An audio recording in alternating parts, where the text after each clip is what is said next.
Hello everybody. Welcome to one of my favorite videos that I love filming every year. It's time to talk about my favorite books of 2021.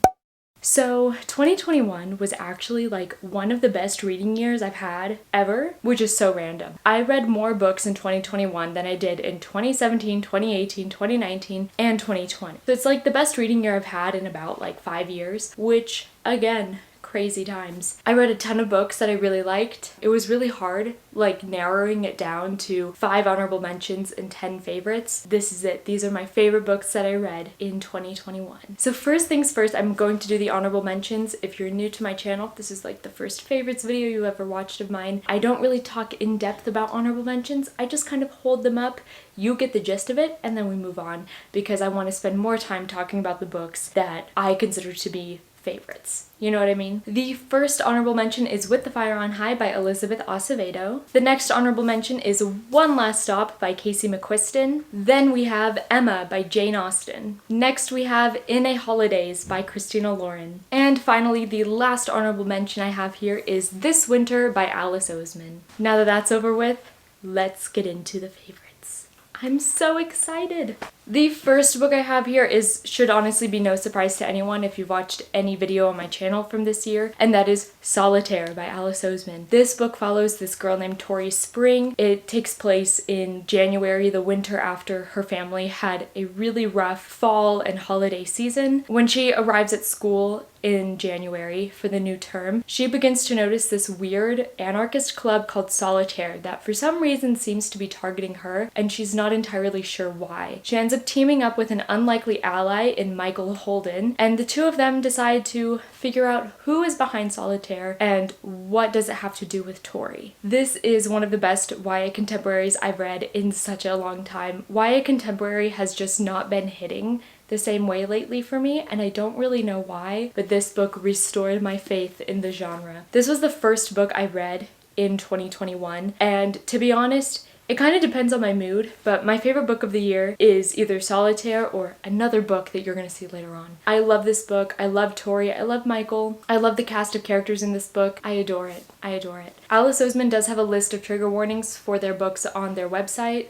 so definitely check that out before reading Solitaire, because from the Alice Oseman books I've read, this is definitely going to be the one that's like the most triggering because it deals with major mental health topics. By the way, I should say this. I will list these books in the order of how I read them just because it's really hard for me to rank books. The next book I have here is Meg, Jo, Beth, and Amy, which is a modern Little Women retelling in the form of a graphic novel, and this was brilliant. This is exactly how a modern retelling should be handled. It was so faithful to the original story, it was faithful to the characters of the original story, and it genuinely felt like I was reading Little Women, but the characters lived in the 21st century. It handled everything so perfectly. I thought it was really well done.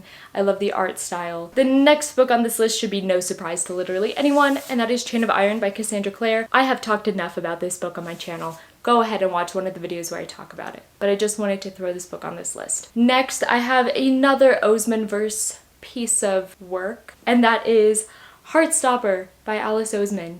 Heartstopper Volume 4. To be exact. I read the first 3 Heartstopper volumes in 2020. Obviously, this one did not come out until like last May, and it was perfect. I loved it so much. I love Nick and Charlie. I love their story. I'm really sad that the last volume is going to be Volume 5. I do know that Alice just started posting updates on, I believe, Webtoon and Tumblr. I'm definitely reading those. I already read the first update. I'm here for it. I'm ready. I've been missing my Heartstopper content since I read this back in June. Content warning for eating disorders, mentions of self-harm, and mentions of a character staying at a psychiatric ward. But I love this series, and I just love anything Alice Oseman writes, as you will find out. Next, I have here Fresh by Margot Wood, which I love this book so much.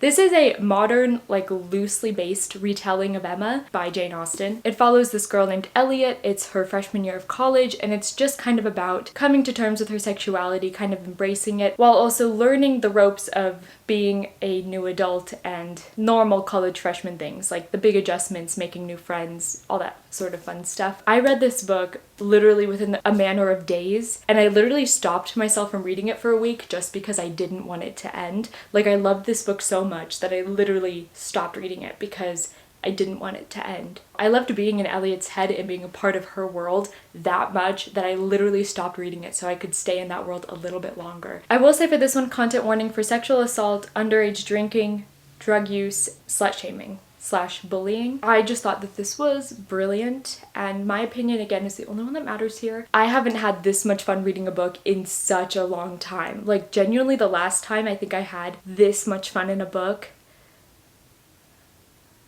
I can't even remember. Maybe when I first read Paper Towns in middle school, before I started this channel. It's been a long time. I laughed out loud while reading this book, which has only happened like a handful of times in my life. And I think that the cast of characters in this book is great. This is yet another book that restored my faith in the YA contemporary genre. The next book I have on this list is yet another Oseman verse book, and that is Radio Silence by Alice Oseman. This book I read while literally I was driving around my town, I was playing the audiobook, and I was gathering stuff to like pack up to go to college. And it was kind of a surreal feeling because this book kind of handles the topic of, is university the right place for me?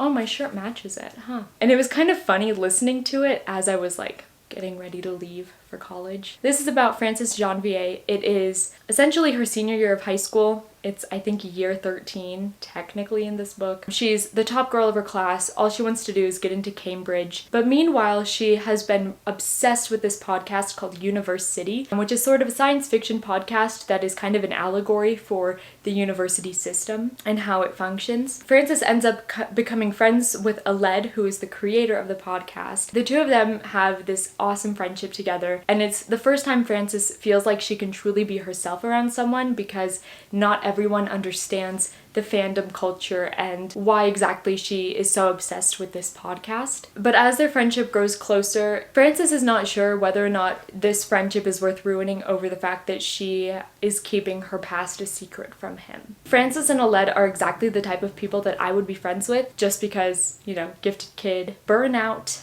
Oh. It covers topics such as like questioning whether or not university is the right route for someone. It also talks about kind of how people use art as a coping mechanism and how people use fandom as a coping mechanism. And it's really written for people who relate to This Is Me Trying by Taylor Swift. People like me. I thought this book was fantastic. Again, I love Alice Oseman, if you could not tell. I will literally read Alice Oseman's grocery lists. Next, we have kind of a surprise one on this list, but ultimately, it belongs here, and that is My Best Friend's Exorcism by Grady Hendrix. Who knew? This is technically, I think, the first horror novel I've ever read, which is kind of crazy. But this is about Abby and Gretchen. They've been best friends since 4th grade. One night, this summer before they start 10th grade, they kind of spend the night with one of their friends, and all of a sudden Gretchen, like, goes missing. And when Gretchen returns, things are slightly off with her. It's up to Abby to kind of figure out what exactly is going on with her because no one else seems to really care. I have heard this is on like the lighter side of horror, so if you're someone who wants to get into horror, I would definitely recommend this. This was literally the first horror novel I ever read. If you're a fan of Stranger Things, this is like right up your alley. As someone who has literally been a fan of Stranger Things for too long now, this kind of filled the hole in my heart that Hawkins, Indiana has placed, because it's going to be a 3rd year without a season. I missed Stranger Things, but this book kind of filled that missing gap in my heart. I loved the friendship in this book. I love the fact that there is no romance in this, but the central love story is definitely between Abby and Gretchen and just their friendship and how much they kind of appreciate each other and how much Abby is going to go through these lengths to help Gretchen get better. It's just always so refreshing for me to read a book that is kind of centered around a friendship rather than a romance. Next, we have the book that's tied for #1 alongside Solitaire, and that is, you guessed it, another Oseman verse book, Loveless by Alice Oseman. This book follows Georgia her freshman year of college. Towards the end of high school, she begins to realize that she's never really had a crush on anyone. She kind of feels like she's not normal because her friends have always had crushes on people, and she just hasn't really felt that way towards a person. And so as she starts university, She begins to really question what her sexuality could be because she feels like she's missing something that her friends are obviously experiencing. She begins to kind of come across terms such as asexual and aromantic, and she kind of begins to question whether or not she falls into those spectrums. I loved this book so much. Like I said, it's tied for #1 with Solitaire as like my favorite book of the year. For an Alice Oseman book, this was definitely like more lighthearted than I expected, because at the end of the day, this book is just about a group of theater kids who are Shakespeare snobs, and I appreciated that. This is again like a book I read at the perfect time because I read it like around October of last year when I was still kind of getting adjusted to my new life at college, because my college started in late September. So right as I was like still getting the hang of things, I came across this book and I was like, wow, my perspective on life has changed. I thought this was just perfect. There's an emphasis on friendship and how friendships are often pushed to the side in favor of romantic relationships, and I liked how this book kind of showed like there's no reason for that to happen. I also loved the cast of characters in this book. I love the cast of characters in Solitaire and Heartstopper. I really loved the characters in this book. I really wish we could get more content from this cast of characters. I don't know what Alice has planned, but bestie,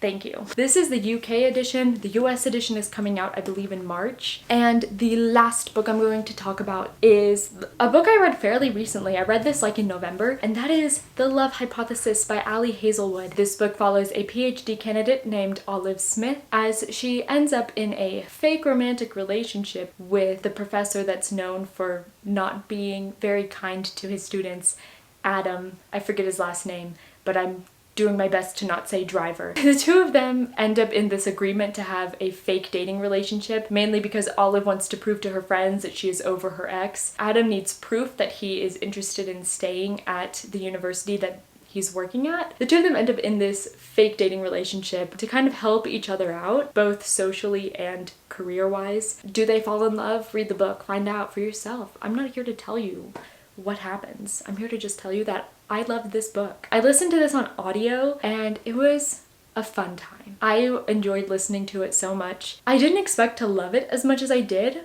but I really enjoyed it. Like, this is one of the few times where I agree with book talk. This was so much fun. Alright, and that is it for my favorites of 2021. Let me know down below if you've read any of these books. Let me know what some of your favorite books of the year were, because like your girl wants to read more books in 2022. If you like this video, give it a thumbs up, subscribe to my YouTube channel, and I'll see you in the next one. Bye!